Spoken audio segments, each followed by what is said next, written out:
Welcome to the fourth edition of the ARE webinar series. ARE or R stands for Artistic Research Education. The overarching theme of these webinars is how can students and teachers, supervisors be empowered to engage with artistic research at higher music education institutions. Today's topic is online resources for artistic research tuition in first and second cycle education, and it's presented by Stefan Östersjö. So let me emphasize at this point that the R webinars are embedded in a wider context. On the one hand, there is the AEC and the AEC-run European Platform for Artistic Research in Music, EPAM. And on the other hand, there are close and permanent links to other artistic research-related networks, also beyond music, such as the Artistic Research Alliance or the Society of Artistic Research, and projects such as SCUPA and more, and you will hear a little bit more about SCUPA later as well. Today's session will be formally divided in two parts. The first half is all about bringing you up to date with the latest developments. This will also include presentations of some exemplary projects. And the second part will then move into an open discussion. But now, Stefan, the floor is yours. Thank you, Stefan, for the introduction. And it's great to be back to this series of webinars. But now, what is the field that we are going to address today? I will share screen. So online resources for artistic research tuition. You might think, when it comes to online music teaching, that we will be talking about, is this the end of lessons? Can apps replace a teacher? But that is not the case at all. So what we're going to talk about is rather how online materials can be useful in processes such as this. What you see here is a session with bachelor students discussing their ideas for research projects forming part of their final degree project. So this is a session that formed part of the REACT project. So that was a 3-year Erasmus Plus project. It had several different strands of engagement, and one was a series of research schools. So they were like test beds for ways of teaching artistic research. So this is in Kristiansand at the University of Agder. We also worked at the University of Aveiro, which was also the host of the project. So what we're going to talk about today is how online materials for artistic research tuition can be integrated into curricula to enable blended learning approaches. So basically how the type of situation that you see here can be enhanced by also providing video materials that students can view at their own convenience, and how these can be integrated into courses. But we will also consider how MOOCs might be possible to follow without integration in other courses, and particular challenges that would pose. So that's the plan, and the presentation today has 3 parts. We will look a bit at state of the art in online music tuition, possibilities and constraints, and we will then look at some more recent literature that looks at these perspectives a little bit more broadly. So it's about online music teaching, some of the literature, so more having to do with instrumental teaching online. But I believe they will all be relevant for the discussion and for how to conceptualize what we're actually going to focus on in the second part, which is delving into the 2 of the existing platforms with MOOCs, quite extensive materials on video, introducing artistic research practices quite broadly.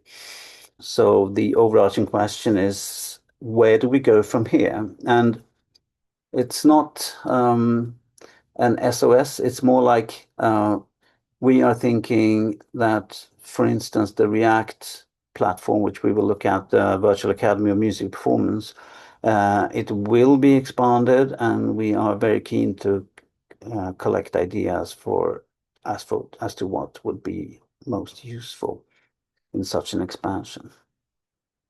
The state of the art in online music tuition, I tried to map in this way: possibilities to the left and constraints to the right. And as you see, there are several pairs in here. So the pair of self-regulated learning and co-regulated learning, we'll look at that in a moment. And as you see, and this has been quite important, I think, in the development of artistic research approaches in higher music education, the possibilities for more student-centered approaches that we see this approach can enable. So at the heart of this is, of course, feedback. So the teacher-student feedback in many platforms for online teaching are a concern. And the only way you can communicate is to write comments to a certain YouTube video. And sometimes the teacher may reply, or sometimes they don't. And we will look a little bit at research on that type of feedback.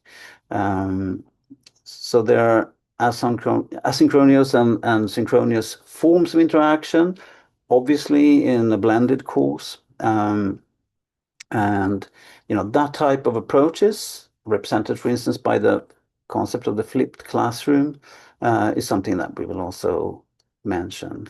So then there's the sort of bigger question of limitations of commercial platforms, the relative lack of relevant media resources still today, and the question whether new interactive technological platforms are actually needed. So that's sort of an overview of what we will be looking at. But we will go straight to self-regulated learning. So according to Zimmerman, self-regulation can be defined as a cyclical process composed of 3 phases. The forethought phase, which involves the motivational beliefs of learners, goal setting and strategic planning. The performance phase, which doesn't have to refer to actual musical performance, in which learners observe and control their thoughts, feelings, and behaviors during the learning activity. And the self-reflection phase, which completes this cyclical model and involves self-assessment sub-processes that then inform the next new learning cycles. And further, Macpherson and Zimmerman categorized a series of self-regulation musical learning processes into 6 dimensions, namely motive, method, time, behavior, physical environment, and social factors, responding to the questions why, how, when, what, where, and with whom. But now, particular to music performance and learning processes in music students, we do not move linearly from regulation by others to self-regulation, but rather we use a combination of self-regulation and regulation by others. Self-regulation is affected by other forms of regulation, just as these other forms of regulation are tempered with self-regulatory abilities. Hence, co-regulation, a combination of self-regulation and other forms of external regulation, such as the support provided by music teachers, is necessary to support music learning. And of course, this has everything to do with how collaboration is a very, very fundamental aspect of most music practices and basically all forms of musical learning. So that has everything to do with what we do in rehearsals, what we do in one-to-one teaching lessons, what we do in courses, in artistic research. So that therefore the relation between the self-regulated aspects and the co-regulated aspects are really central in considering design of curricula at any stage in music teaching. So there are many possibilities, I believe, in thinking about how our curricula can involve video, audio, and other media formats as a part of a more sort of interactive design. Another example, a bit earlier, is the Brook and Upaitis study, in which they were testing, and this is with younger students, but they were testing a platform that they created called iScore, which enabled recording and annotation features that students could use to document their work, sharing their work with their teacher and other students. The feedback received from others helped propel students forward in their learning.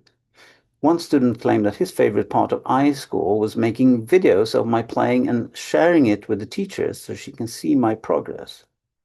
When students shared work with their teachers, the teachers provided feedback.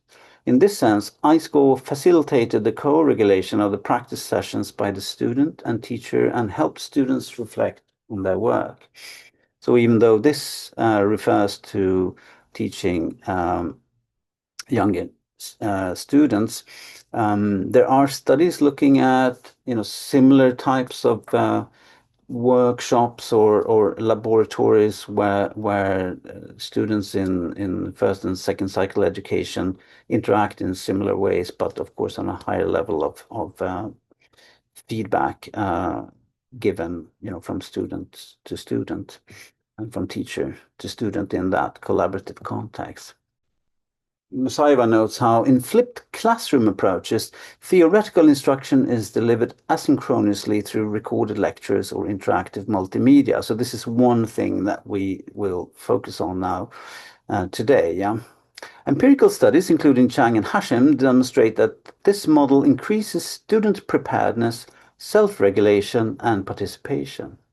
Similarly, Kruiwagen and Potgieter report that blending self-paced learning with guided performance fosters deeper understanding of musical concepts and skill transfer. Rather obvious when you're in a bachelor program, for instance. Another perspective that has been central in how we developed the React project is how to enable critical thinking and among students. So Monkhouse and Forbes, in a study from 2015, observe how for music performance students, access to visual and oral resources greatly aided the understanding of performance practice issues. The assignments from the pilot study that they carried out, they actually made two studies eventually, required the students to analyze video footage of two performances and then engage in class discussions about each presentation, which resulted in an enhanced understanding and shared awareness of historical and current performance practices.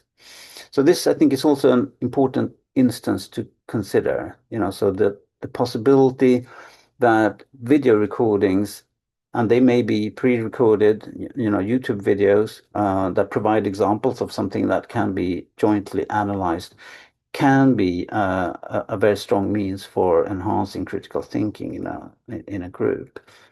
And they further observe then how additionally, and perhaps even more importantly, it was through the task of comparing two performances of the same piece of music that the students were able to develop the vocabulary necessary to discuss performance practice issues objectively and effectively. And again, I think this is one of the things that artistic research practices should enable, and the courses that we give in our schools should aim at achieving this. So again, platforms like YouTube are ubiquitous now in music teaching, and one particular aspect of that type of teaching when you follow instructions in YouTube videos is, of course, the nature of the interaction with tutors. So you see here, cited in this study by Gulum from 2023. So if you consider the scope of this, even though only 12% of YouTube users state that they comment on videos regularly, this means that 96 million active commenters in YouTube's massive user traffic. In addition, 34% of users frequently read comments. So there's a whole lot out there. And Gula made a study of a particular group of violin students in writing in Turkish, so it's limited to Turkish students. And you can see here one perhaps interesting thing in how the replies from tutors when they happened divide in referral replies, providing references to either going to offsite communication in some other platform. We'll look at that a little further in the next slide. But also references to other videos and/or proposals for private lessons. And other types of direct replies had to do with sort of proposals to have patience and persevere, and then otherwise providing possible causes or just saying that it would be necessary to make observations to give a more sort of detailed response. And Gulum further writes about this study with reference to the classification scheme created by Madden, Ruthven, and McMenemy, which was based on the analysis of 66,637 YouTube comments, in which it can be seen that some types of comments involve direct communication while others involve indirect communication, just as in the slide you saw. And in their study, the second category of replies, the referral replies, stand out in particular. About 6 of the 10 coding statements are related to offsite communication. 3 are about instructors' own videos, and 1 of them is about private lessons. The instructors' tendency to direct learners to social media platforms outside of the site and their tendency to establish mutual communication by viewing the learners' videos to understand the problem should be considered, together with the necessity of observation code, which implies the need to see the problem before providing a solution. Thus, it can be understood that instructors want to utilize different social media platforms and online communication channels to find solutions by seeing learners' performances and problems. And we'll just look at one more example of a similar type of observation in a study. Actually, there are several papers from this study by Utremolde Quiros, Folletto, Lopez Iniguez, and Pedro. Actually, 2 of the authors were part of the REACT project. So again, in another study, also a violinist actually, all teachers emphasize the importance of being available beyond the main lesson to interact with the students via instant messaging apps, social media, stories shared on Instagram, and email, highlighting use of these communication channels as a way of answering students' questions, and also receiving students' recordings in order to overcome the poor sound quality of the synchronous lesson. So this is from online teaching during the pandemic.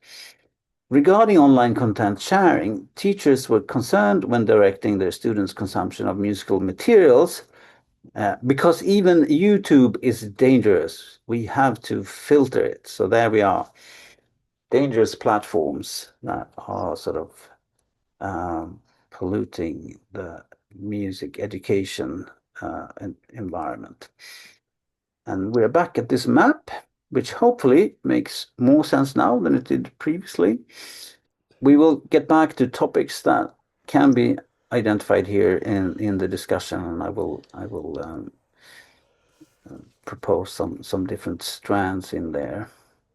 But we should move on to the online resources for teaching artistic research that are sort of the topic of the day. We will be looking at the SCUBA platform and the REACT platform called Virtual Academy of Music Performance. But we start out with the more classical reference here. So in 2019, the Orpheus Institute created a MOOC. It's called Artistic Research in Music, an Introduction. And what is particular about this one is that it is an actual course. You have to register. If you take the course, you will have assignments and you will get feedback on these. And the agenda of the whole course is to produce research proposals. I mean, there are ways of setting up MOOCs that can be sort of constructed as a complete online trajectory for a student. But what we will be looking at now is more how these online resources that we will spend most of the time with now can be potentially integrated into courses that we give also on site as a form of blended learning approaches. In Oslo, in Norges Musikkhøgskole, as they often like to be referred to, there is a platform, a Scandinavian video resource bank for students and teachers, and they say themselves in the introduction page, there are quite many well-established artistic researchers and professors, not only from their own school, but also from schools around Scandinavia. And they state that many of the professionals in the videos have shared some tips for things you can check out further, and links to this can be found under the videos. So many videos are relatively short. They can be like 3-4 minutes. Some are longer. Technically, the videos are made as if you were having a Zoom conversation with a professional. Therefore, sound and image are of somewhat varying quality, depending on what the professionals themselves have available in terms of technical possibilities. Here is a video where we can scroll through the full page where you find these videos. The first topic is what artistic research is. It's followed by reflection, artistic questions, and as you see, there are several videos here for each topic. Exploring processes is a bigger one. Interpretation and tradition, composition and improvisation. Context is a relatively small one. Aesthetics is the big one, and ethics is the final bit. So out of these, one video that we've been using in my school for a long time is about some particular ways of using reflection in artistic research processes, and I will play that video to you now to give you an impression of how these videos work. This is Morten Kvinhild. Hei, jeg heter Morten Kvinhild.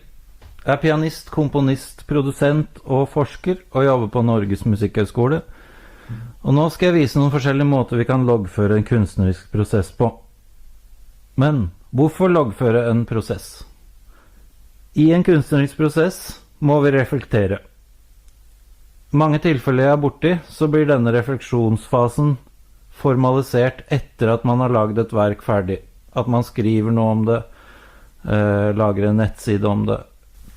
Da synes jeg ofte at refleksjonsfasen ikke blir så funksjonell som den kunne vært, fordi den kommer etter man har laget noe. Det som skjer er at vi mister muligheten til å endre på det vi har laget gjennom å bruke forskjellige former for refleksjon underveis. Så jeg er veldig for å reflektere underveis, og da kan vi prøve å lage en logg. Hovedmotivasjonen er fortsatt å utvikle kunstverket, men å loggføre i tillegg.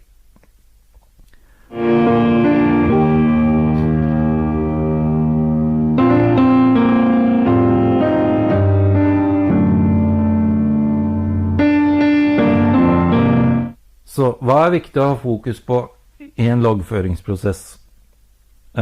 Loggføring skal være enkelt, gjort med enkle verktøy og virkemidler. Det skal ikke komme i veien for kunstskapingen. Det å utføre loggføringen skal ikke trigge din indre kritiker. Dette er ikke finslepen poesi, men røffe forsøk på å lage noe språk eller sette ord på det som skjer. Det er viktig å stille åpen og ikke la loggføringa ta for lang tid. Prøv å finne en flyt. Finn en metode som passer for deg. Håndskrift, WordPress-blogg, små videoer, små lydopptak. Velg det som passer best og gi best flyt i prosessen. The spruce that runs my fire is fuzzy and strident.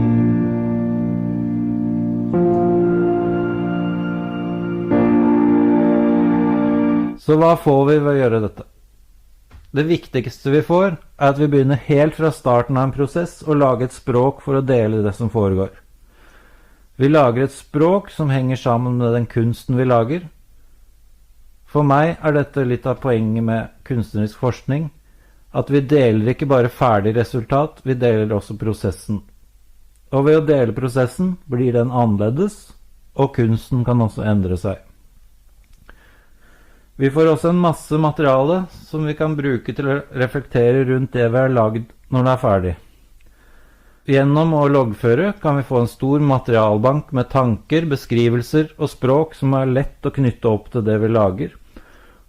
Og da blir det kanskje også lettere å reflektere rundt det vi lager med et språk som passer til nettopp det vi lager, som kunstverket. Så her kommer en øvelse i å lage et sånt språk. Spill noe, eller lag noe, alene eller sammen med noen. Det trenger ikke være ferdig materiale, gjerne skisser eller work in progress.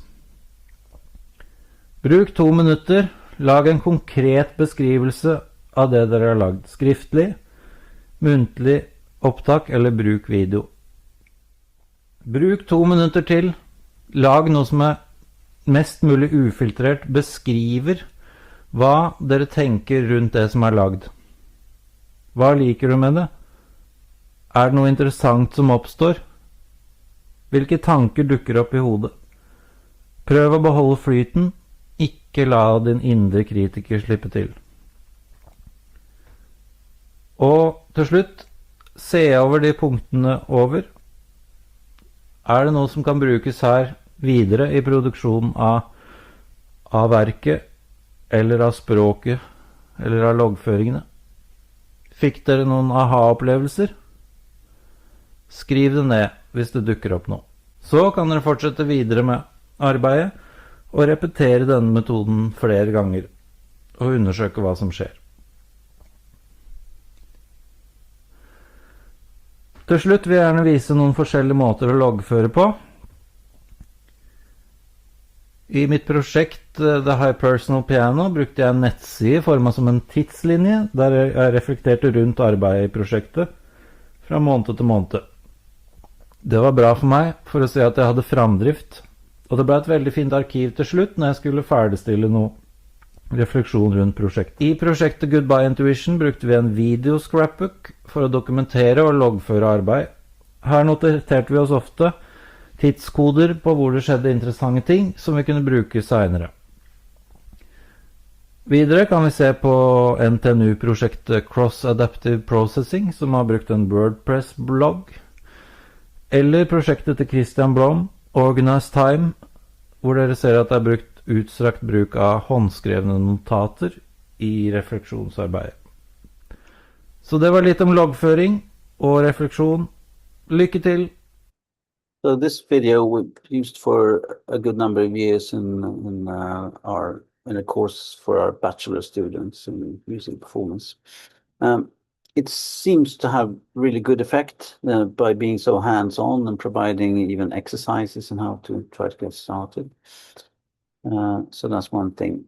I forgot to say, but it's the thing about the scuba materials that they are all recorded in Scandinavian languages. So they are in Norwegian, Swedish, and Danish. We turn to React. So the Virtual Academy of Music Performance was introduced in 2024. I think that's a year after Scuba published their resource. So it has a very different structure. It has 3 main fields, the contextualizing, exploring, and sharing clusters that you see here. And a number of different topics are then associated with that particular cluster. And then there are some additional perspectives, as you can see here, and it's all centered around the artistic research focus that the whole course or platform is about. So let us scroll through this one as well. It takes a little longer. And we're going to start with the contextualizing sphere. So one topic here is critical thinking. We will return to that in a bit with a funny video. But as you see, it's quite wide spread among topics. which sort of already opens the window for thinking that there could be more videos and more topics. With the Schoolboys, this video about identifying artistic research questions, I think it's a rather important aspect of this type of courses, sort of the essence, in a sense, of how you can help students to understand artistic research questions and what they do. Experimentation is one important aspect discussed here in several videos, and what role it might have in artistic research practices. So there are different types of videos. Some are more like examples of certain practices. Some, like the Julia Papageorgi video here, introduces research on MPA and how that can map onto a student's experience. And it ends with examples of exercises and approaches. So we will have a look at that final bit of the video just to give you an idea how that works.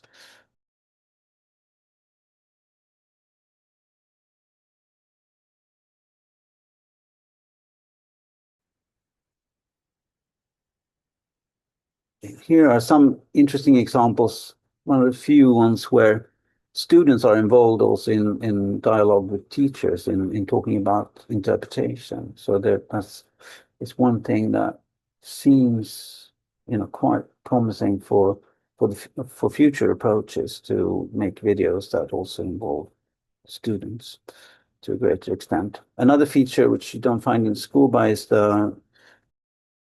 when looking at art worlds and institutions in the art world and possibilities for collaboration and what impact they have. Also, in thinking about students' development and practices. So the final video, next to final video about forms of knowledge in artistic research, we will have a look at it as an example of how many of these videos include other videos of performance and thereby are weaving different types of mediated materials into the argumentation. So we will look at 3 videos, 2 of them excerpts and the third one a full video. And those are the 3 last videos I'm going to play, and I hope they will give a sense of what these resources may have to offer. The first one by Julia Papageorgi, who is a specialist on music performance anxiety, or MPA. She starts out as a kind of formal lecture, and that is sort of the format of these React videos. They're maybe a little stiff in that sense, but it moves into suggesting a project design for a student addressing MPA. Let's have a look at that bit. In an artistic research project aiming to conceptualize and explore the lived experience of MPA, performers can document their emotional journey before, during, and after performance in a reflective way. An example would be to create a journal where the musician documents, who am I as a performer and also as a person, trying to differentiate the two. The musical identity should not be intertwined with the personal identity. Second, what is the music I'm playing? What does it mean to me? What is the message I want to convey? 3. Create a journal of the performer's emotions in each stage in the process. An example would be the emotion wheel worksheet that you can see here.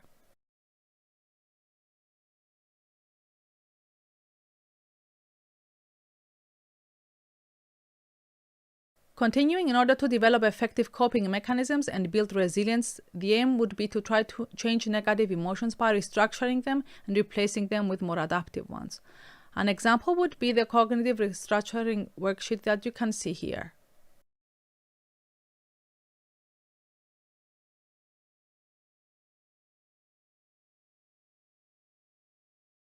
Five, be mindful of performance anxiety and how it can manifest. Be educated about it, the etiology, symptoms, and be prepared with a list of coping strategies for before and also during performance. 6. Reflect on the process. What lessons did you learn? And 7. How did this experience develop you as a performer? Musicians, through a process of self-reflection on their performance practice, can begin to understand themselves as performers, the values they hold about performance, and gradually engage in cognitive reappraisal, whereby they no longer try to emulate the masters through their performance, virtuoso conformity, but become creative in the process. This way, they can begin to build their resilience. Music performance can be a very intimate activity between the performer and their instrument. The aim should be to convey this relationship and the emotions to the audience without MPA being an obstacle.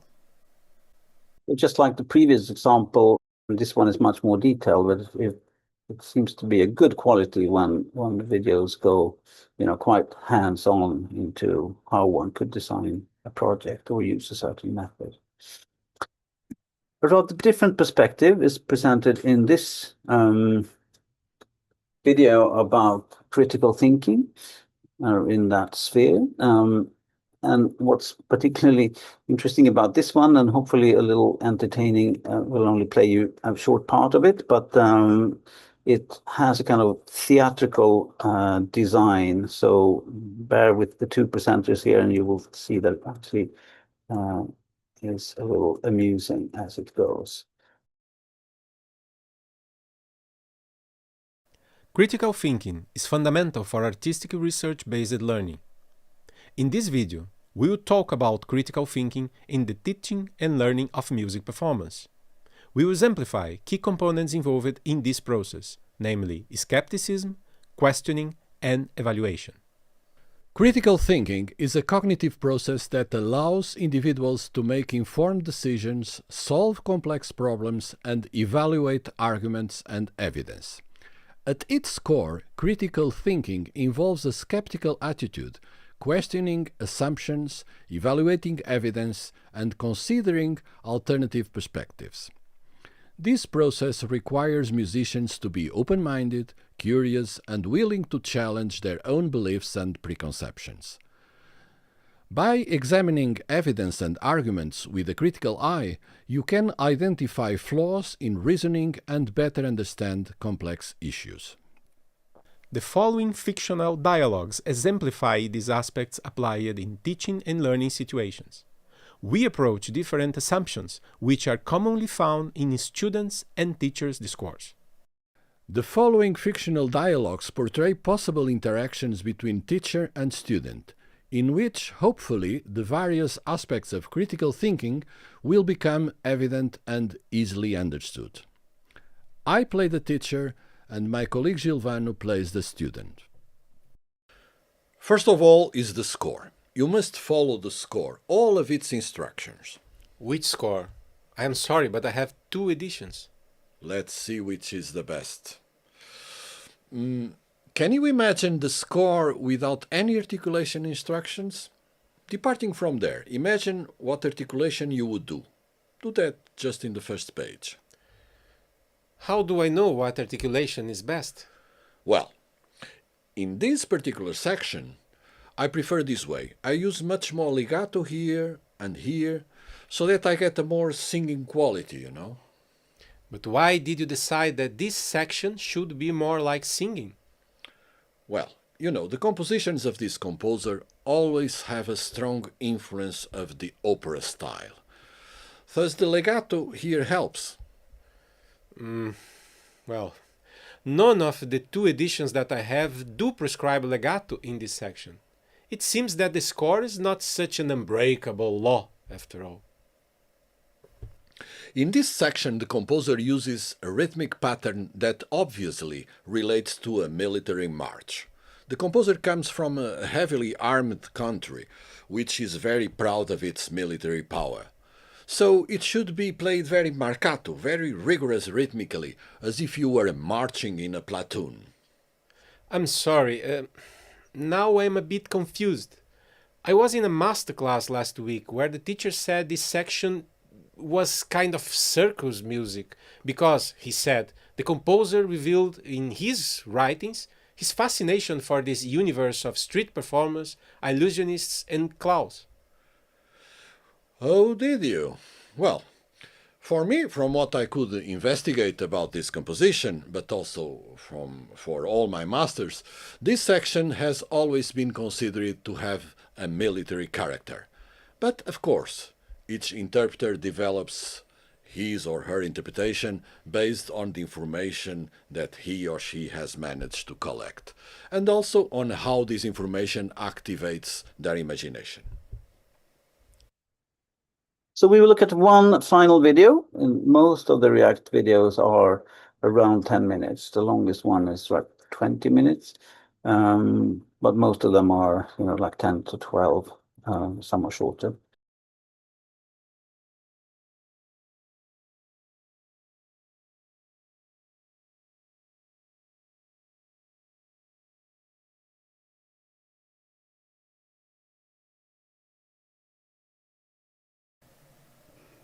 In this video, we discuss the different forms of knowledge that are activated in artistic research. We will consider how some of this knowing is expressed through performance or take physical shape when writing scores. But it is also important to understand the different roles that verbally expressed knowledge has, both in artistic practice in general and in scientific forms of knowledge production. To start out, let's consider this example of the pianist Mitsuko Ushida talking about her experience of learning and performing Schönberg's piano concerto. What forms of knowledge does she draw on in this recording? An excerpt taken from a TV show in which she made a concert introduction preceding a performance of the piece. So what is in this is I consider this a mixture of a Haydn concerto and a Brahms, very late Brahms. And it is so nostalgic. And the entire structure is also a classical piano concerto. And he uses, even the tone row is far more, based on the two most important intervals in this tone row are major third and the fourth. So you get, you see, may I play actually the tone row? Because it is very important. By every piece, particularly with a piece like Webern's Variations, I feel like playing the tone row at the beginning, before I play the piece, as actually Glenn Gould did. You know? Can you play the Can I play the tone row of this piece? That is the tone row. It's very soft. And he then he uses this tone row as it is, just like that. Do here, listen, and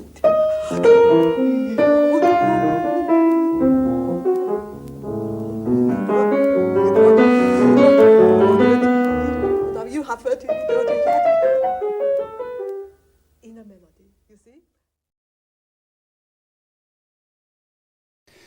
When she starts out, she does so with reference to knowledge drawn from music history and situates Schönberg's concerto in a wider context of classical music. From this perspective, she moves further into music theory to provide an understanding also of what makes this music particular in that context. But what we find most interesting in this video is how she first talks about the importance of the embodied knowledge gained through performance, and how, for her, it is necessary in the study of the composition to actually play the tone row in its different permutations to understand the music.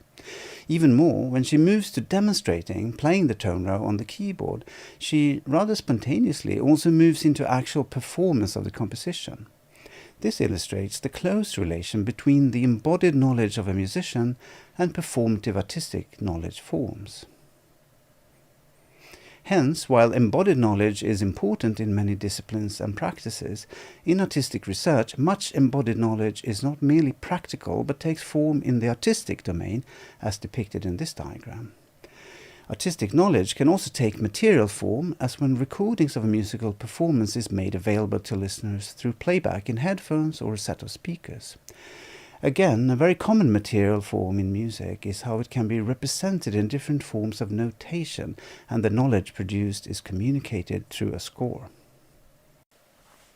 The challenge in artistic research is how the embodied and artistic forms of knowledge is not immediately communicable in the verbal domain.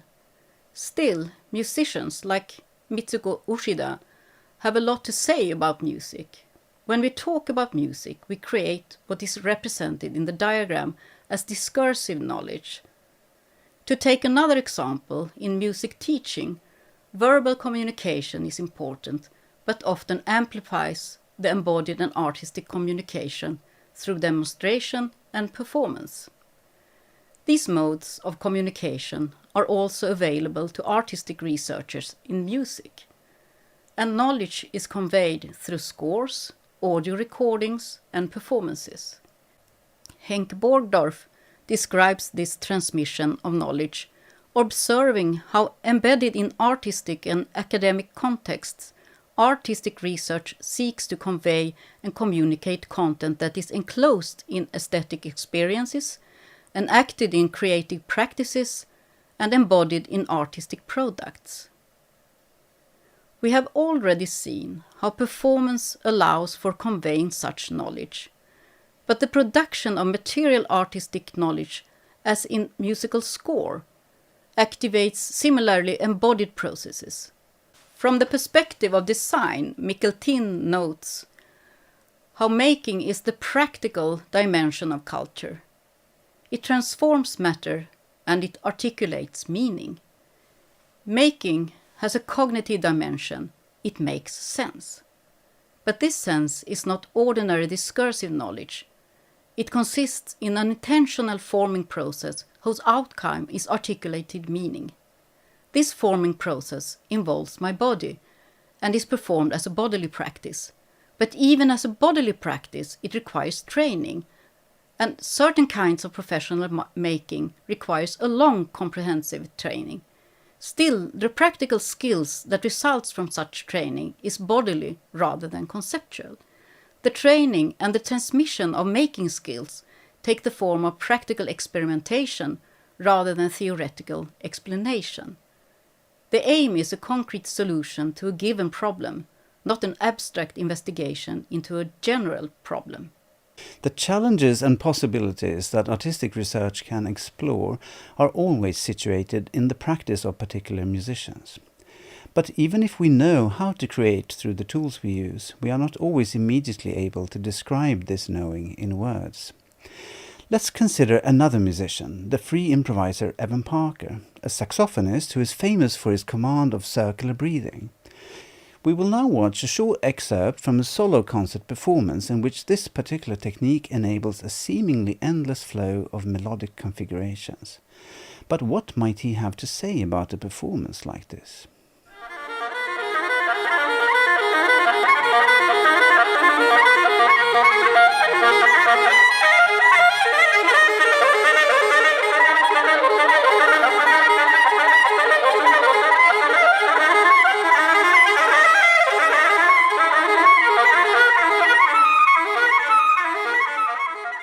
As Evan Parker observes in an interview with David Borgo, he can't explain to himself how his improvisations work.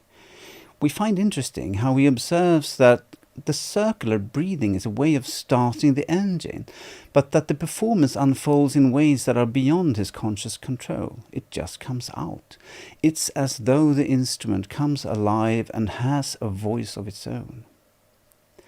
This citation suggests why discursive knowledge can be difficult to obtain. When artistic researchers want to create a translation from one domain of knowledge to another, to gain access to a verbal description of the tacit, embodied and artistic knowledge is a challenge to artistic research methods. An artistic researcher can turn to many different forms of discursive knowledge production when seeking to verbalize their musical knowledge. As depicted in this diagram, this may entail engaging with scientific forms of knowing as well as verbalized knowledge in other domains, in art worlds. Hereby, artistic research can also contribute with new knowledge to research in other disciplines, but also to institutions and individuals in society. As we saw in the opening example with Mitsuko Ushida, a musician can produce knowledge in many forms, both verbal, embodied and artistic. But the wide field of discursive knowledge forms in this diagram also opens up for artistic researchers to situate their practice and research interests when seeking to define aims and research questions, as well as suggesting many possibilities for the project design and choice of methods.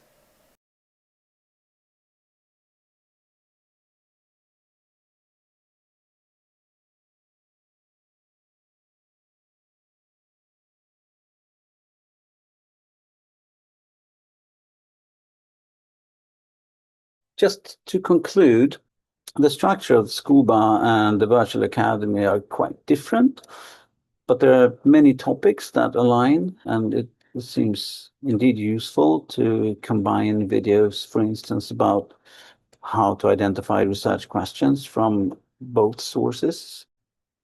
I would say myself that the structure of Scuba is quite logical if you look at it. It seems to cover most of the topics that would go into a course in artistic research for, say, bachelor students or even in a master's program.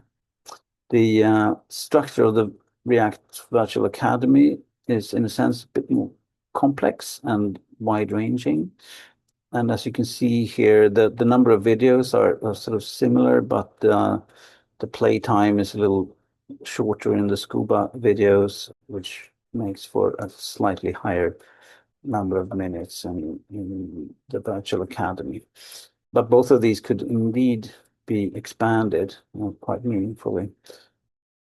So just to look at one set of courses, so these are the courses in my own school, just to think a little bit of how can these work.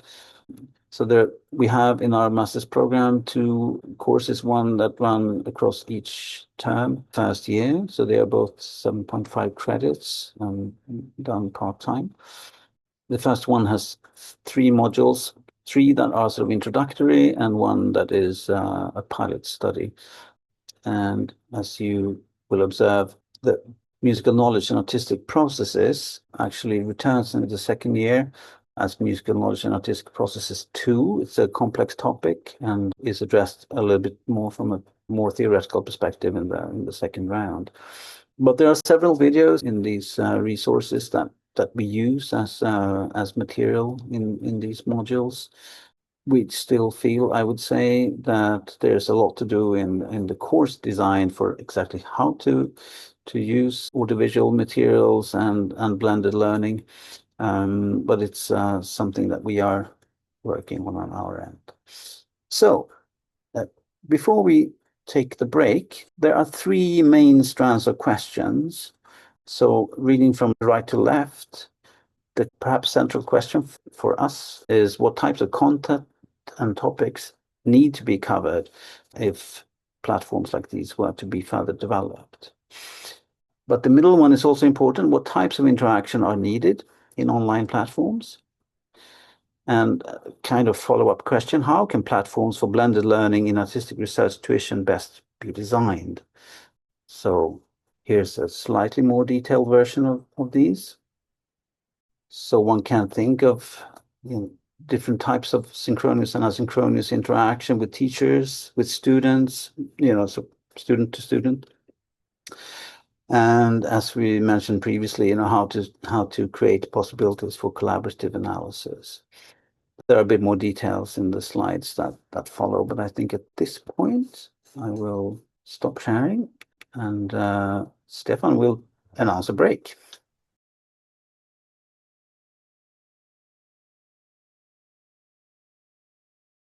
So here we are back again, and I will try to facilitate a little bit the discussion, or we both of us will do it. I think I will take down the questions for a bit because they're more like suggestion for what to talk about here. The first perspective of types of content and types of interaction that can be facilitated by platforms. I mean, one aspect of this is that, for instance, the React web page, and I didn't mention this before, but there's a there's a web page for the project as a whole, and there are different outputs there, and one of them is the virtual academy, and you need to register to use it, but that process is rather immediate, and then you can browse it, but it does not have a comment function, so there's no way to interact with. Maybe I can just ask a question to start. When you talk about interaction, it is quite obvious that there are really a lot of elements which are different from human interaction. So, and even if you talk about synchronous and asynchronous interaction, my simple question is, after your experience, what are the pros and cons of these two kinds of interaction, or three kinds: human, synchronous, online, asynchronous? And what might you be in need to either get accustomed to or to learn to in order to make, in a beneficial way, use of this kind of interaction? I guess the first fundamental perspective is that of reflection on action. So returning to Donald Schoen, I mean, it's there's a lot of possibilities in reflection as a way of learning. So already the possibility of posting videos, even in Canvas, and just advising students to watch them after a lecture, and then for them to write a reflection on it and pose questions. This is something that we do, right? Actually does give the student, a totally different window for further reflection, and to sort of situate the knowledge more in their own embodied experience, potentially.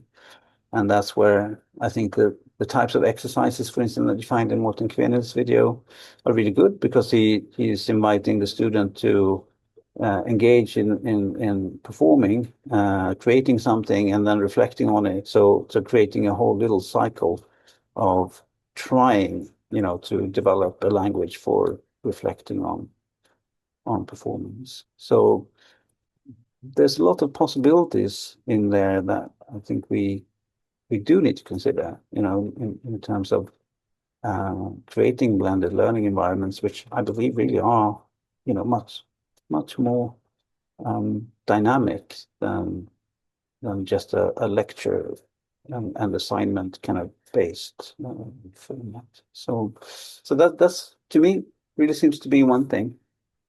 But yeah, mind you, don't ask me about the interaction. I mean, that's what I've been researching my entire career as an autistic researcher. So yeah, there are many things to say about interaction and what the types of interaction that can happen more in real time in autistic processes, and the ones that are dependent on reflection and yeah, that's a long story. But does that respond to your questions too? Absolutely. I think we should make more videos that also involve students. I think that can be really useful, to get more concrete examples from students on bachelor or master's level, talking about their experiences and projects that we do. We wrote a book chapter in that format, as you know, Stefan, in this book, Teaching Music Performance. There are several chapters that actually build on examples from student projects, and I think that has value in that book as a way of inspiring teachers, perhaps more than students.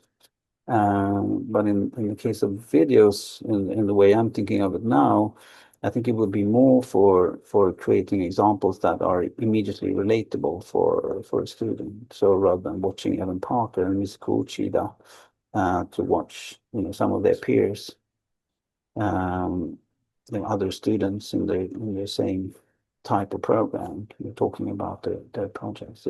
It does become more relatable. So we have some videos like that in the React Virtual Academy. And maybe just a question regarding the video from Morten Kvenlind from Oslo.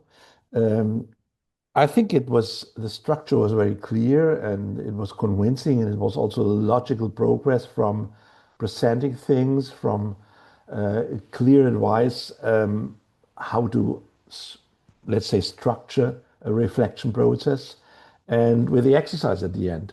Do you have any experiences for this video or similar videos, how students react on that?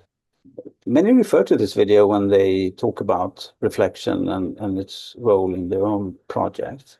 But I think that the great value in having concrete invitations to practice, also like in Julian Papageorgiou's video, is that it sets thinking in motion and doing in motion, right? So as you saw in our course design, the first course in the master's program, it leads up to doing a pilot project in the second half of the term. And, that, of course, is much more extensive than what Morten is suggesting in the video here, which is really like a test balloon kind of exercise. But also these pilots have a little bit the same function as you mentioned. I mean, sometimes, you dip your toe in the water and you realize the water is cold, and you need to prepare a bit, to get it going. But I mean, I think these pilot projects are really essential for them to be able to write their project plan in the next term. Because if you don't get started with the doing, you will not really know what it is you're entering, right? So yes, I agree. I mean, it's not always easy, to start in the doing end, but on the other hand, I think it's really quite important. Do you have any experience with students trying to, I would not say to copy on the idea, but trying to come up with similar videos or own videos which are inspired by what they have been looking at? We've had really good student projects where some where students have made sort of more like instructional style videos as a part of their thesis project, and that's actually it's quite an interesting approach, as a way of representing what you did by actually providing a kind of instructions that sort of manifest the learning process. But I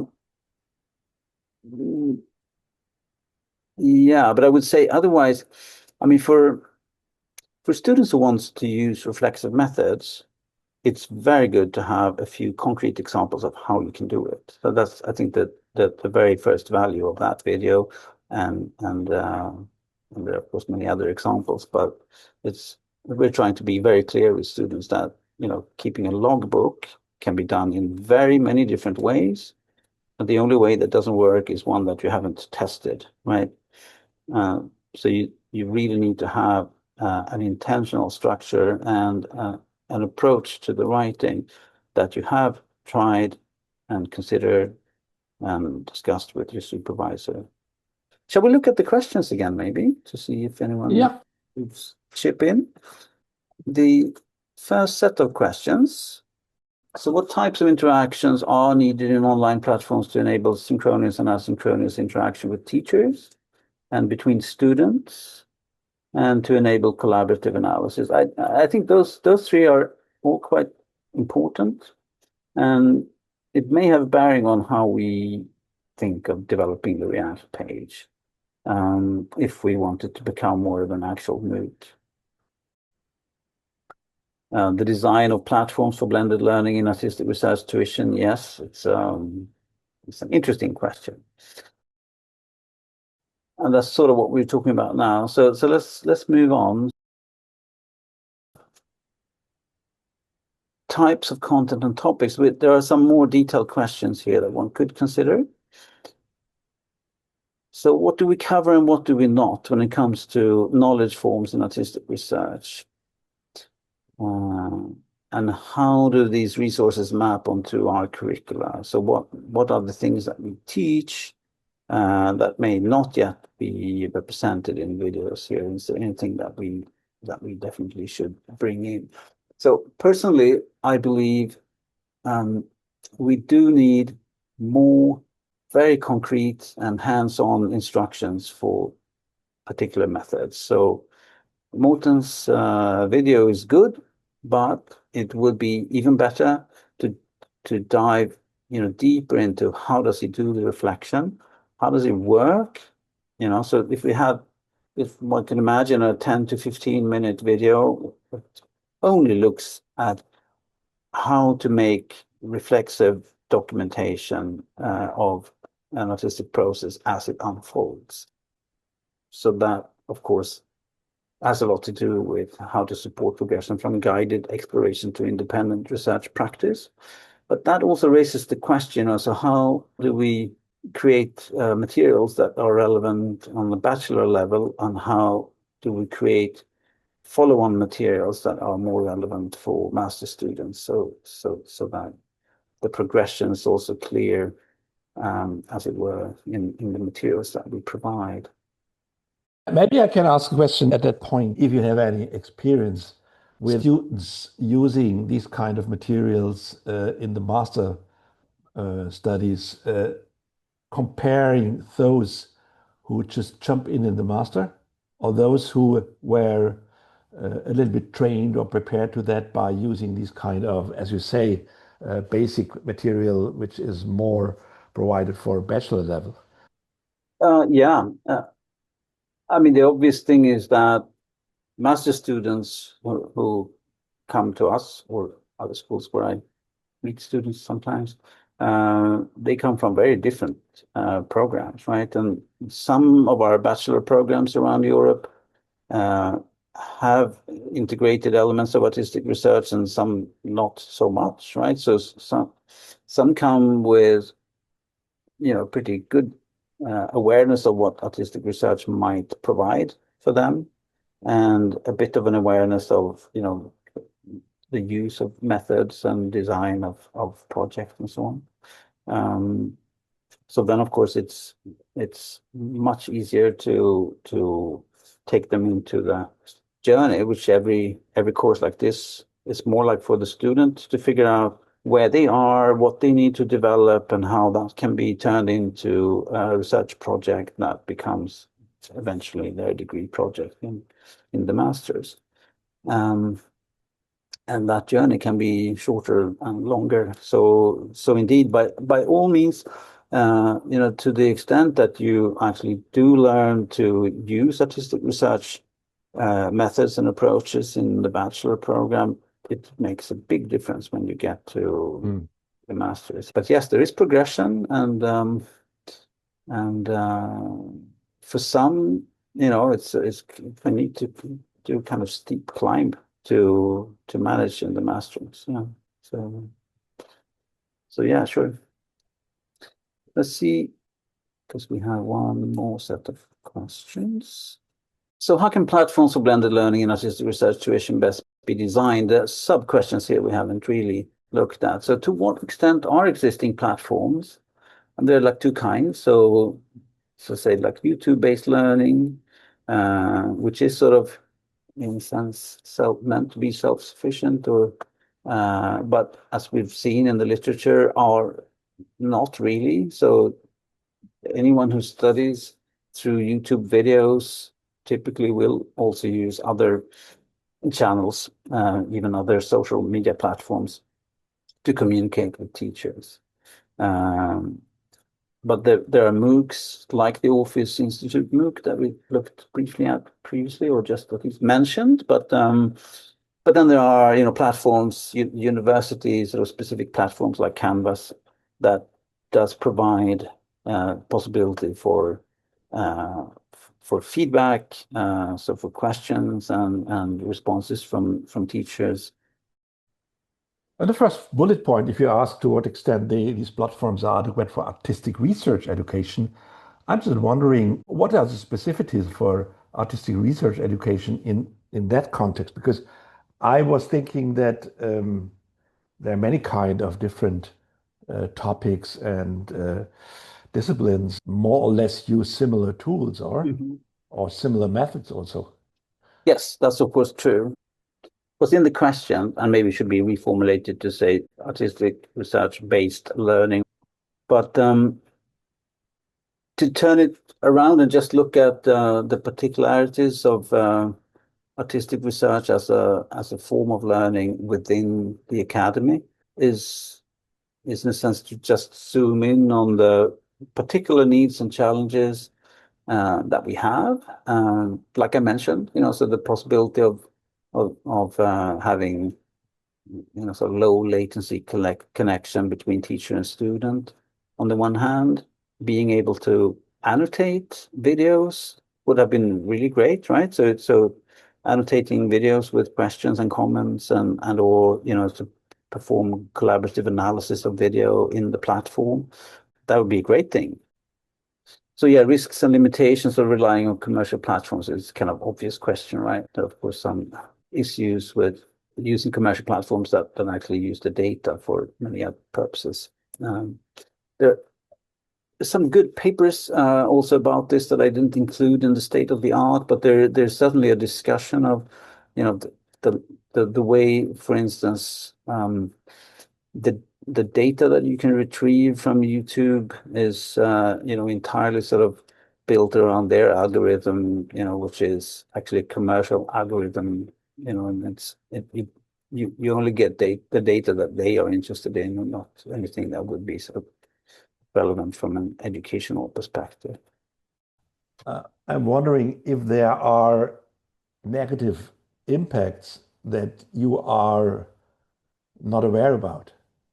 Usually, I mean, just posting a video on YouTube is just posting a video, first of all.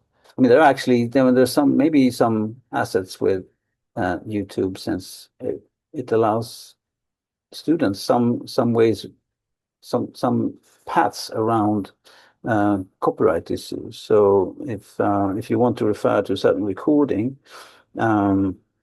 you can refer to a YouTube video which is already up there, and it's not your publication unless you just put the link in, and then you're not responsible at all in any way for the copyright.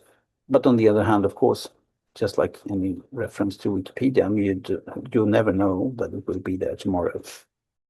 There's an interesting question from Savas who posted saying that I would just like to add on the second question that there would be potential tendency for pedagogy to adapt to the platform's constraints rather than the other way around. I totally agree with you. I mean, there are many things that when we are in a public space that affects us in itself, right? But of course also, the format of any platform is going to shape what we do, and that you see that even in say qualitative analysis softwares, the way they are designed, they really affect quite immediately how you perform the analysis, so that it's exactly the same process. Yes, so the very last question is, how can collaboration across institutions enable the development of such a platform?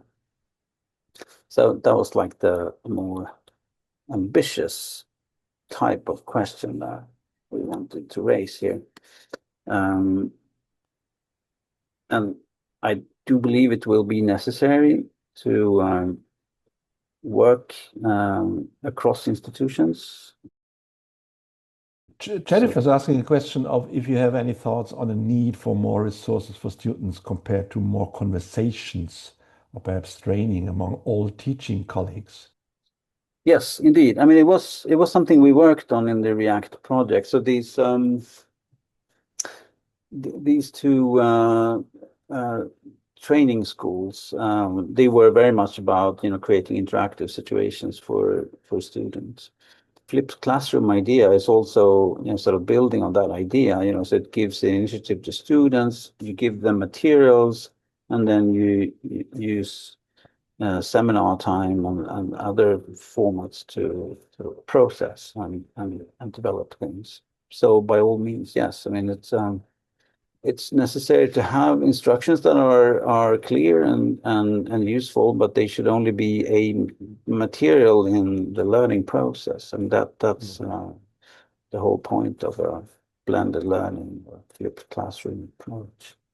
So time's is slowly running out. I would say if there is any more questions in the air, just a comment, and that it needs time to assimilate the many possibilities such online resources and courses may carry, including for your musical oral skills, right? That's great. So again, I mentioned this once, but of course there will be windows already in this webinar series to engage in these questions again, and we warmly invite everyone to study the two platforms that we've been presenting briefly here today, just to assess their strengths and weaknesses and see what you might want us to produce in there and how to do it. Yeah. Many thanks to Stefan, to you for this really inspiring webinar. And many thanks also to Bea from the AEC office for the great support to make it happen. And many thanks to you all for attending. From my side, bye-bye. Thanks. Thanks, everyone.